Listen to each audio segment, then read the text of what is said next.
So there's a lot to talk about. And the president recently said that the Pope is endangering a lot of Catholics as a result of his rhetoric around the Iran war. Is that a sentiment? Well, I don't think that's an accurate description of what he said. I think what the president basically said is that Iran can't have a nuclear weapon because they would use it against places that have a lot of Catholics and Christians and others for that matter. It goes back to the central point. I think the president, without trying to speak for him, but I think I can characterize it this way. He doesn't understand why anybody, leave aside the Pope, the president, and I, for that matter, I think most people, I cannot understand why anyone would think that it's a good idea for Iran to ever have a nuclear weapon. Look what they're doing with the Straits right now. They're holding the whole world hostage. They have these sailors, on commercial ships that are going to starve to death out there. They don't care.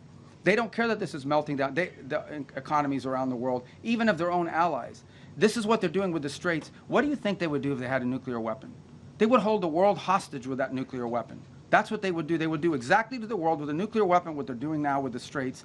And I think the president's point is how anyone cannot see that as an unacceptable outcome and an unacceptable risk is beyond him. It's puzzling. And someone has to do something about it.